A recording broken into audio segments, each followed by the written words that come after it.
Once upon a time, in a small house there lived a young married couple. They were a very happy couple and were expecting a baby. I know it's important for our baby to be healthy, but I do hope we have a daughter, my love. Yes, I would love to have a daughter too. God willing, we'll have a daughter that will look like you. The day of the birth was getting closer, and the young mother excitedly awaited the birth of her baby. Every day the mother would look out the window and over the high wall and admire her neighbour's garden filled with flowers and fruits. One day she noticed a yellow-leaf plant that she had never seen before. I wonder what the name of that plant is. It smells wonderful.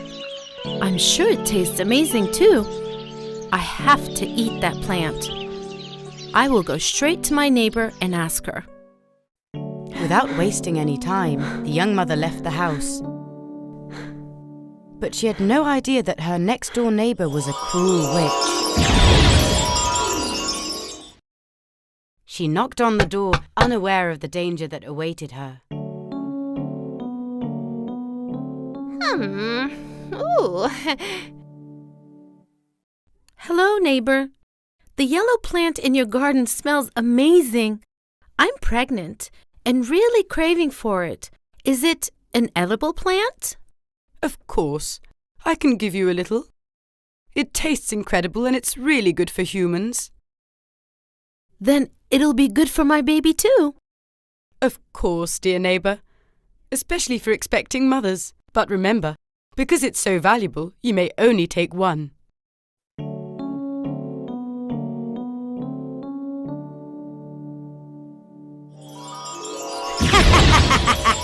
Everything is going just as I planned.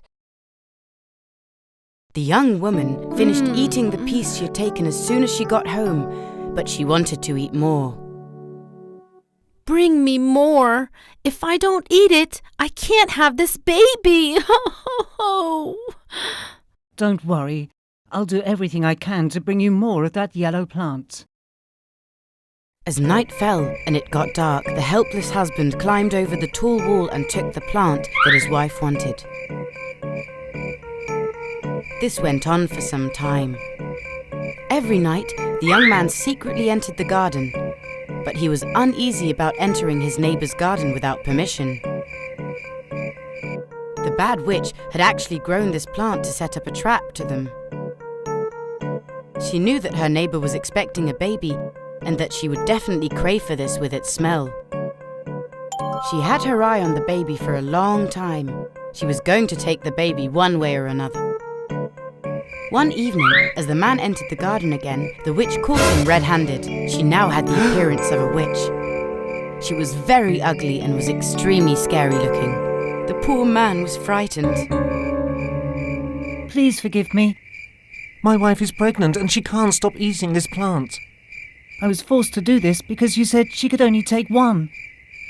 I know this is wrong, but if she doesn't eat it, I'm afraid that my wife will die. I'm in a very tough situation.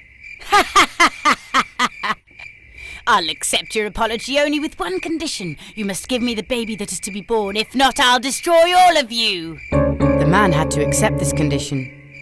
When the time of the birth arrived, a beautiful baby girl was born. The witch went to their house immediately. Her name shall be Rapunzel. You shall raise her until she turns 1. In exactly 1 year, I will come and take her from you. The helpless couple accepted.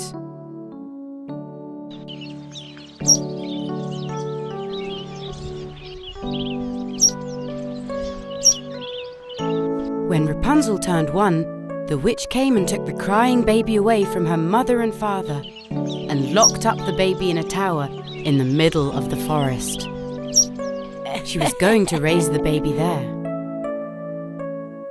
Many years passed. Rapunzel was now a beautiful young girl. As she had never cut her hair, it was several meters long. Her hair was golden blonde. She had deep green eyes. Whenever the witch went to the tower, she would call out to her. My dear blonde-haired girl, I'm here. Let your hair down. Rapunzel would throw her long braid down, and the witch would climb up to the tower using her hair. Rapunzel thought that the witch was her mother. As she had never seen anyone else other than the witch until now, Rapunzel thought that she and her mother were the only ones in this world.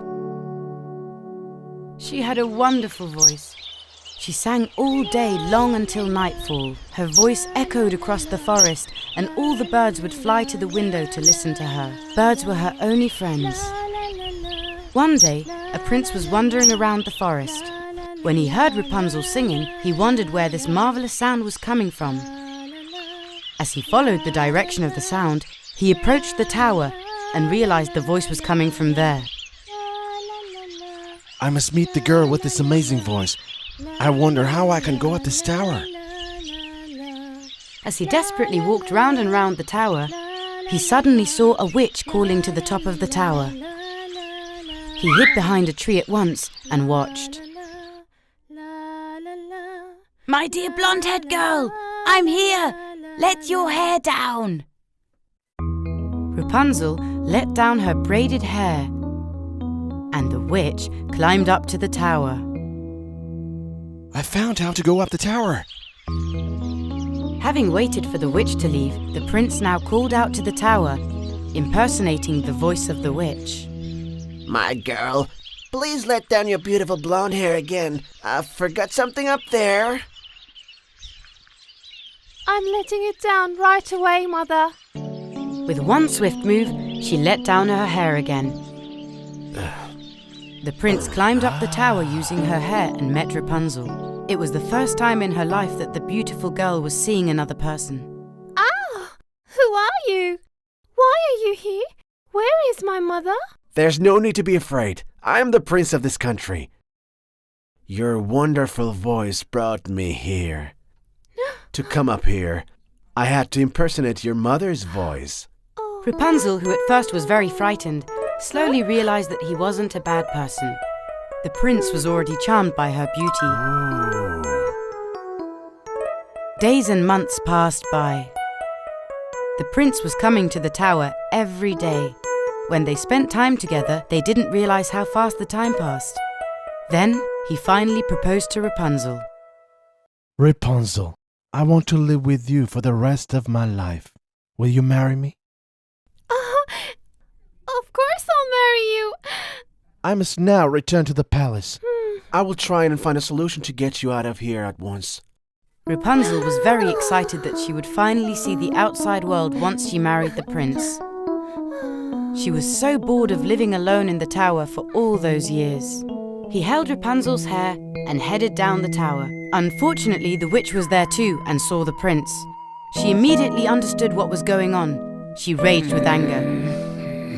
As Rapunzel was pulling her hair back up again, the witch held onto it and climbed up. She was so annoyed and furious. What's going on? Who's that just left? I've been hiding you up here to protect you from evil, but you've been talking to strangers and making friends with them. He's the prince of this country. He asked for my hand in marriage, and I accepted. I'm so happy, Mother. I was waiting for you to come and tell you all about it. What? What nonsense is this? I'll show you. The witch was so angry that with a pair of scissors she cut Rapunzel's long hair short as can be. And with her magic, she then sent her to a very faraway country.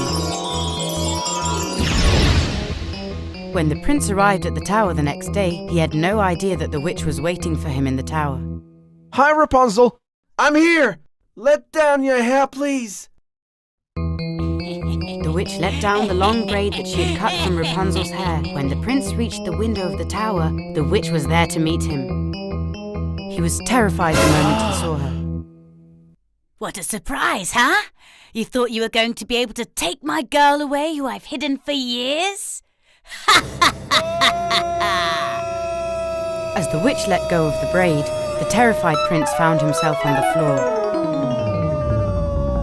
He fell on top of the bushes, but since he hit his head, he was blinded. Rapunzel was ever present in the prince's mind. So mounted on his horse, he searched for her everywhere. He swore that even if he had to go to the end of the world, he would find her. He searched and searched and searched for a very long time. Finally, one day, he heard a song. The voice was familiar to him. This is Rapunzel's voice. I finally found her. Galloping on his horse, he headed straight towards the sweet voice. He came to the door of the house Rapunzel was staying in. Rapunzel, I'm here. Open the door. I can't believe it. Is it really you? As Rapunzel opened the door, she cried when she saw the prince. She cried so much that her tears fell on the prince's face as he was kneeling. Her tears were miraculous, joyful tears. Suddenly, the blind prince opened his eyes. They hugged each other joyfully and celebrated this miracle. The prince was finally able to propose officially. They returned to the palace and started preparing for the wedding. Upon their return, Rapunzel and the prince looked for her real parents so they could share their news. They were incredibly happy to be reunited with their daughter after all these years. They had a beautiful wedding and they all lived happily ever after.